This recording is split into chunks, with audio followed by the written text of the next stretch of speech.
Managing money is hard when there's very little and you're mentally ill.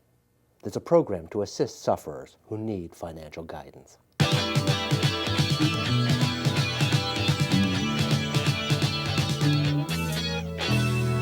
And meet a man who devotes his life to fighting the stigma of mental illness.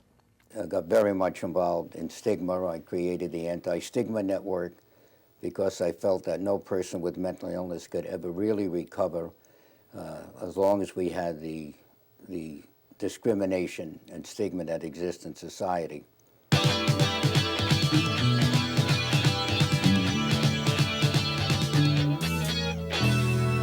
And learn how one artist turned her trauma, substance abuse, and mental illness into art and understanding. Hello, I'm Tom Ponte from Suffolk County's Department of Health Services. I'm your host for Something of Substance, our monthly video magazine. Each month we show how substance abuse, mental illness, and developmental delays affects you, your kids, and your community. And we'll give you a few examples of how services in Suffolk County help people find the inner resources they need to tackle their problems.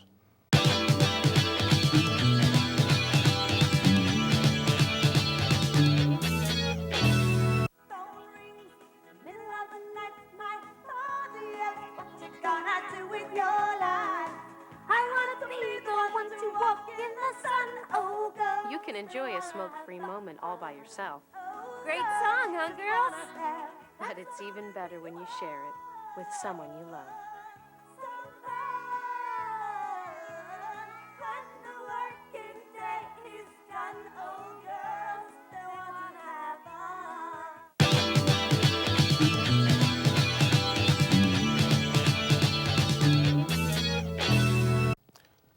When people suffer from mental illness, often one of the most difficult parts of their life is maintaining their finances. Federation of Organizations has a program to help clients manage their limited resources.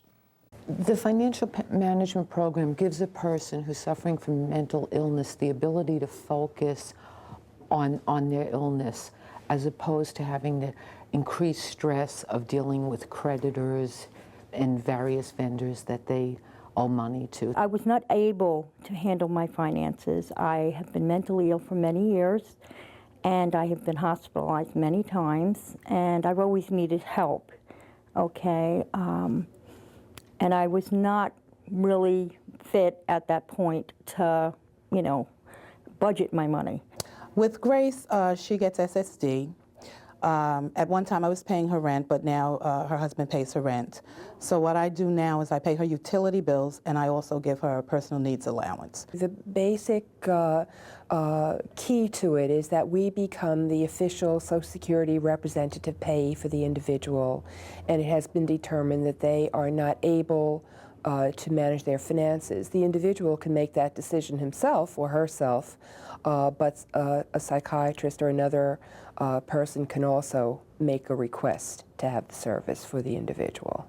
I had to file bankruptcy a couple of years ago, and I wasn't able to get ahead. And this is the only organization that was able to help me get ahead, which slowly it's been happening. And I've been involved with this organization around 5 years. Well, they take my full check and distribute it to the bills that were outstanding, and then I get an allowance after that, after all my bills are paid. I guess if I want to have Trish pay 20, she pays 20. If I have extra money we want to put to the bills, we do it that way. Whatever we think, we work together. I have about 70 clients, and what I do with them is go over their budgets with them. Personal needs allowance we supply to them, whether it be monthly or weekly. They have the personal choice, but we do ensure that their rent is paid, the utilities, the Medicaid overage, which is so important for many of our clients so that they can receive their medication.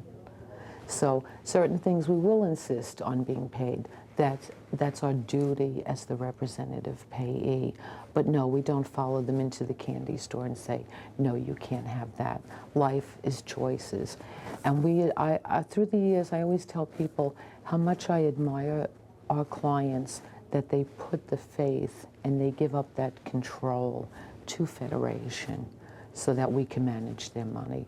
We're here to help the client, not dictate how every penny is spent. And it gives me the security of knowing that it's really not the amount that counts. It's the fact that the security it gives me knowing my bills are paid and that, yes, I do get an allowance twice a month, and you know, it's a really good program, and I've had a lot of success, and I'm very pleased with the way things have gone. For an SSI recipient who lives alone or independently in the community, they receive $632 per month.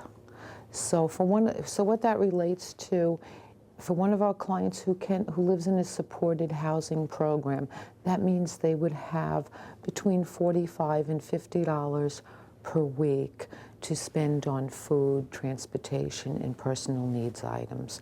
There's a lot of time spent in training about budgeting, about how to get the best buy and how to manage the very little money that people get. If they do exceed what they get, we work around that by maybe decreasing a little bit of the P&A, but just very little, maybe about by $2, if that much, just to make sure that we can at least send a company or utility company that amount of money that's owed. Okay, but sometimes they may, you know, we work out payment arrangements with those companies so that they are not penalized. When a creditor realizes that our clients do want to pay their debts, and many of our clients being younger, when they recover from mental illness and want to go back into the community, have jobs, later on have credit cards again, they want to pay these debts. They're not deadbeats. They really have the desire to pay. And the creditors are glad to hear that someone is working with them. She's trying to get me on the right track because my goal is to get a house.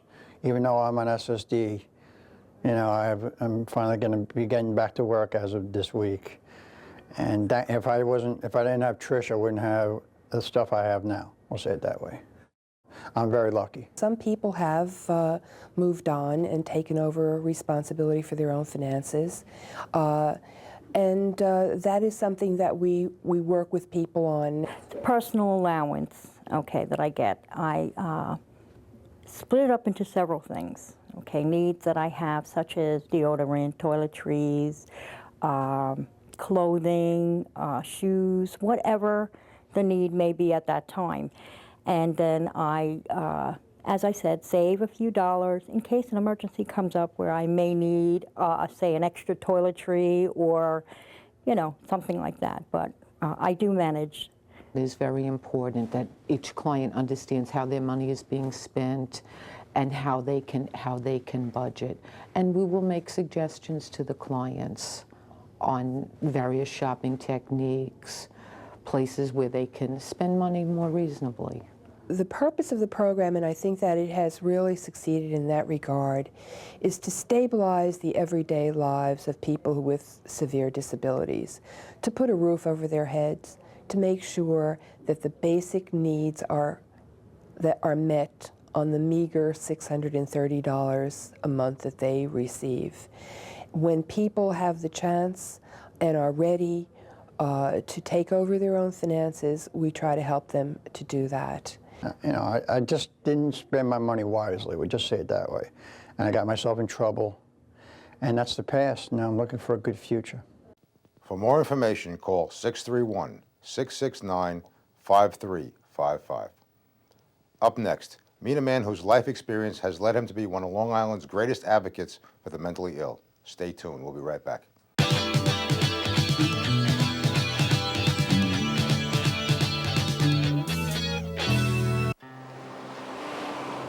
A smoke-free moment is something you can enjoy all by yourself. But it's even better when shared with someone else.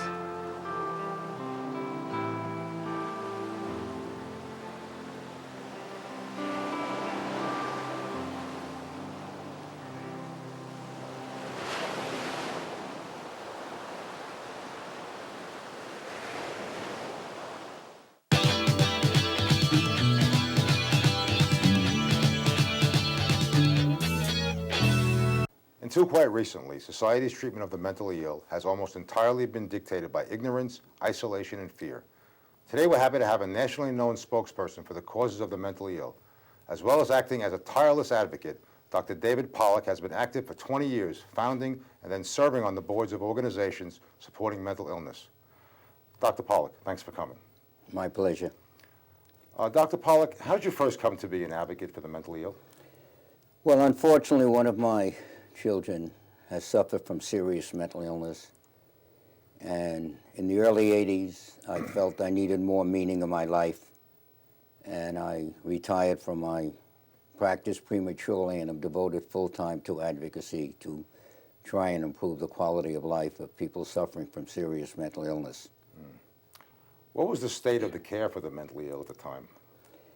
At that time, there was a lot to be desired. The hospitals were really basically, in many cases, just warehouses. The concept of recovery and rehabilitation had not been advanced as fully as it is today. And the feeling on the part of much of society, even including professionals, was that people can never recover. They basically will lead the same type of stagnant lives that they're leading at that time. So what was the first thing you did to, on the road to becoming an advocate? Well, I got involved with the National Alliance for the Mentally Ill, which is a nationwide organization comprised primarily of family members, plus recovering people, professionals, and so on. Became first vice president and got very much involved in stigma. I created the Anti-Stigma Network because I felt that no person with mental illness could ever really recover as long as we had the discrimination and stigma that exists in society. Mm-hmm. So some of the work you did was to found the network, the Anti-Stigma Network. Did you get a good response from the organizations that you were talking to, or did you have to work even harder at that point? It was hard. People have many myths and misconceptions about people with serious mental illness, and it was a very intensive educational campaign nationwide. Mm-hmm. To use all types of media to broadcast your message, or? Yes. Right. The media primarily, I think, are responsible. I guess the greatest stigma that people with mental illness have to live with is that they're violent. Right. And they're no more violent than society as a whole. But when a person with mental illness commits a crime, it makes sensational headlines in the press, radio, TV, etc. What do you find yourself doing now mostly with the National Alliance? With National Alliance, I'm basically active in Suffolk County, a little bit on the state, but mostly Suffolk County. We have family groups scattered throughout the country, throughout the state. And what we do is families get together. Usually everyone has a support group to help family members understand the illness at the onset and to give each other support and become advocates to try and improve these services that exist. Right. So you, in some ways you're training the parents and the family members to go out and do this kind of work also. Well, unfortunately, only a very small percentage of families become advocates. The families are humiliated, they're stigmatized, they don't understand the illness, they have difficulty coping. So it's, as I say, most of them just are not out there fighting in the forefront, unfortunately. And that's why we have to eliminate the discrimination so that families will not be embarrassed and humiliated to reveal that there is a family member who has mental illness. You were instrumental in starting a number of programs in New York and on Long Island. What was the genesis, in particular, of Clubhouse? Clubhouse I'm very proud of. There is a program in Manhattan called Fountain House, which is the original psychiatric rehabilitation clubhouse model, founded about 70 years ago. I was involved in that, and then I helped co-found a clubhouse in Jamaica, Queens called Venture House, and the realization came to me that we don't have any comparable program in Suffolk County.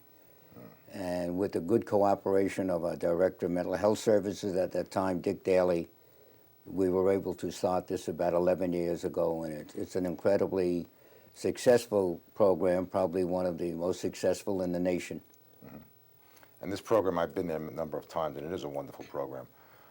This program is run on a day-to-day basis, very often by the clientele, the members. itself. They have an active role in running the program, I understand, so it's unique in that respect. Yes, there's basically what we call consumer empowerment, consumer ownership. Right. Every decision that's made is made in collaboration with recovering people.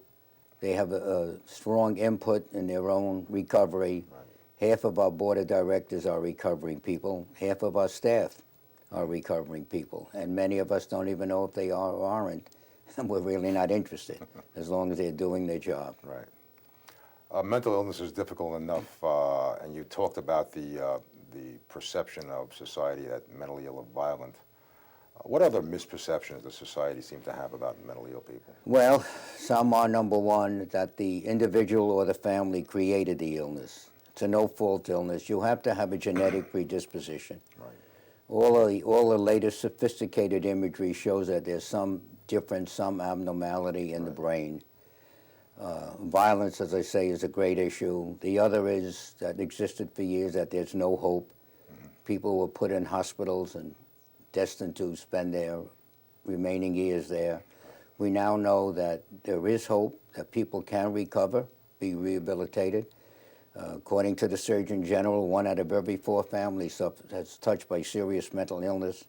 So we know that many, many people are functioning today who have a diagnosis of mental illness and probably taking medication daily. I think that's another issue you point out that always interested me, that mentally ill people can't work. They can't have normal jobs. They have to be watched carefully. And I have personally seen that that's such a fallacy, you know, that there are people out there all the time, like you say, who you don't know are mentally ill, who are being medicated or on treatment or both, that are working just fine. And I think that Clubhouse has always impressed me with that emphasis to try to get people out there earning money and becoming somewhat as independent as they possibly can. You're absolutely right. The Clubhouse puts on an annual Mental Illness Awareness Day conference in October, and some of our speakers have been Rod Steiger, Margot Kidder, who was Super Lady, Right. Other prominent people. Patty Duke has suffered from a mental illness. Right. We were fortunate, my wife and I, to attend the first White House conference on mental illness ever held, co-hosted by Tipper Gore and her husband and the Clintons back in '99. And right. Tipper Gore is on medication. Tipper Gore talks about her bouts with depression. Her mother was hospitalized.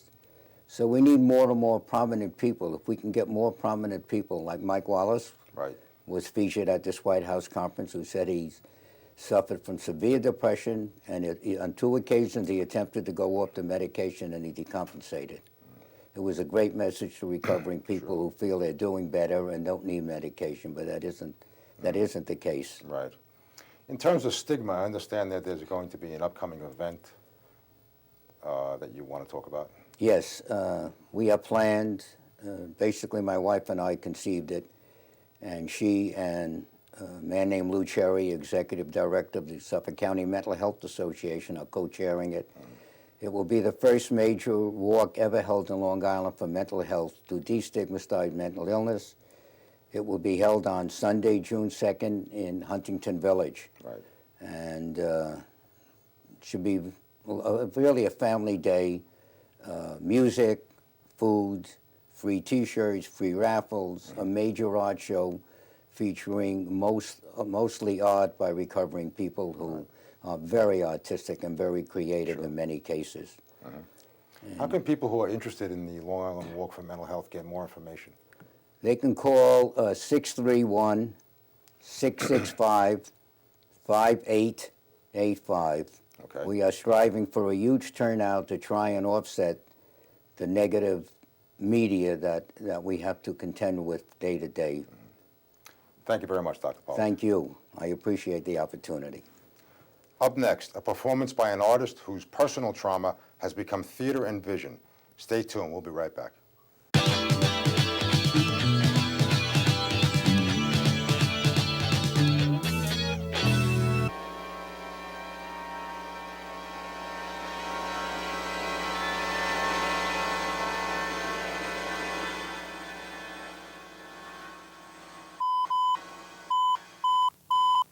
Believe me when I tell you, that drinking alcohol will make your life more fun.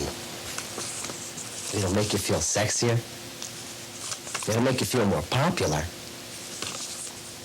And best of all, you'll give us your money.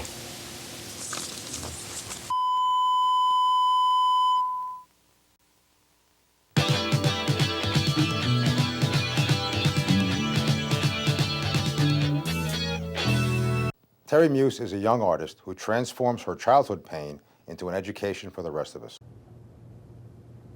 My God, I work in a toy store with all these dolls. I begin to walk down the aisle slowly. The solid, cold steel shelves and industrial skeleton towers over me. I'm so small below it, I'm dwarfed. I'm scanning what now seems to be miles of marked boxes. Brunette baby, black-haired baby, redhead baby, blonde baby, blonde baby, blonde baby girl.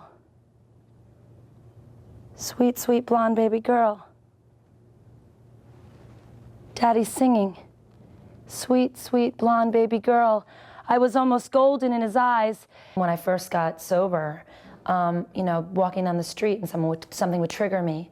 Working in a toy store, something would trigger me. Somebody would say something, boof. And you were there for a moment and you'd feel it and you'd taste it and it's like that out-of-body experience. At work, they call my daddy the big man, or Frack. His partner's name is Frick.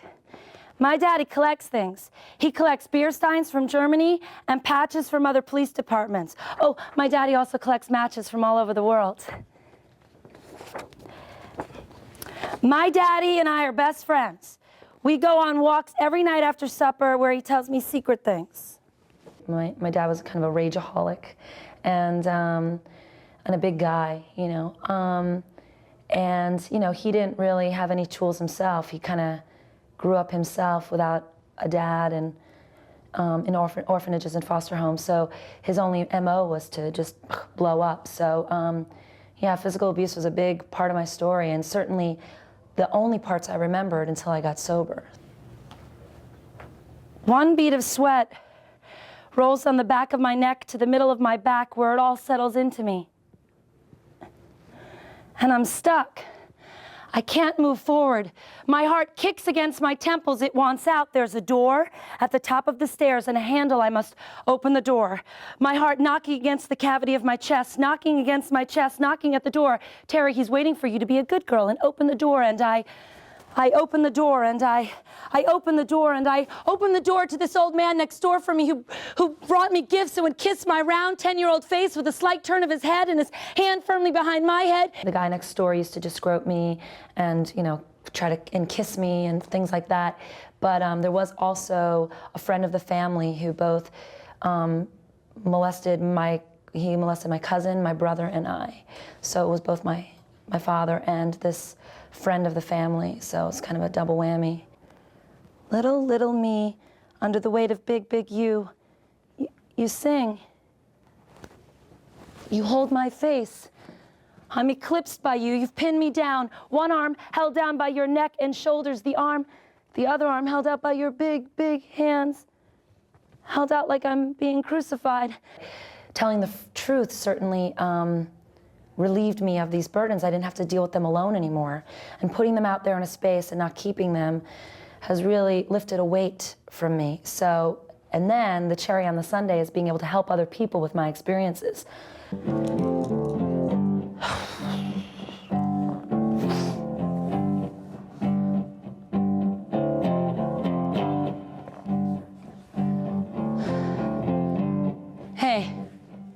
Hey, look at me. Yeah, black leather pants. Or you. Who cares? Buy me a drink, man. I'm itchy tonight. I'm tight in all the wrong places. Hey, give me another one, will you? Long Island iced tea and a tequila shot. I need to loosen up. Before I knew how to self-soothe and deal with my own feelings, alcohol and drugs provided me with a way of not feeling, not dealing with stuff, and also kept me alive. Because I think I would have committed suicide. It was just so overwhelming before I knew how to take care of myself in better, more healthy, constructive ways. I'm going to college in another month. What's that about? Come on, what am I gonna do? Come on, come on, come on, look at me. Beige leather jacket, 1:45 in the morning. Hey, hey, sideburns.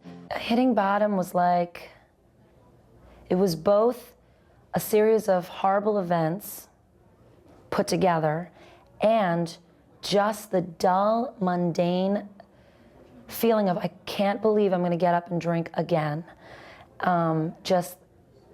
Just looking at a calendar and seeing I've been drunk that day and that day and this day and that day I used, and just, you know, being sick and tired of being sick and tired. He pulls my hair to stop me from kissing him. Let's go. He says, wait a minute. Hey, wait, do you have any Coke? Hey, hey, hey, buy me a drink first. Hey, buy me a drink first. Hey, I need a drink. So much of what we experience is trapped in our bodies, and so much of it is unable to be articulated in the beginning, and to move through it or to paint it or to write about it or to dance it or to act it out is so powerful, so important. I can't say enough about it. I really think that it's one of the biggest parts of my recovery, and it really worked in tandem with my individual therapy.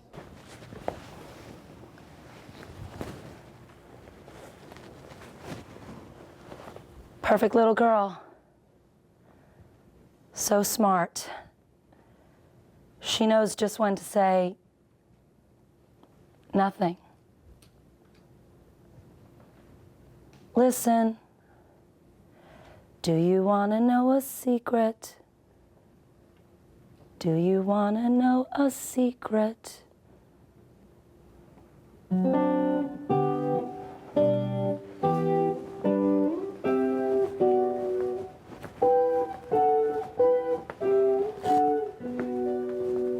It's a real gift to be able to do this show for people. And I think the real hope in my story is that I'm here. And I believe that there's hope for everybody, and no one has to do this alone. And just at that moment when you think you are ready to give up, there's somebody out there who's ready to carry you until you can walk yourself. So, you know, just want to tell people not to give up before the miracle happens.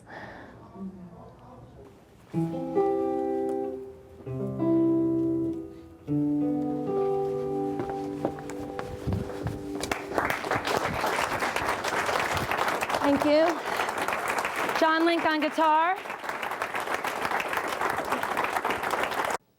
We'd like to thank Terri, as well as her accompanist, John Link, for sharing their work. I'm Tom Ponte, and we'll be back next month with Something of Substance.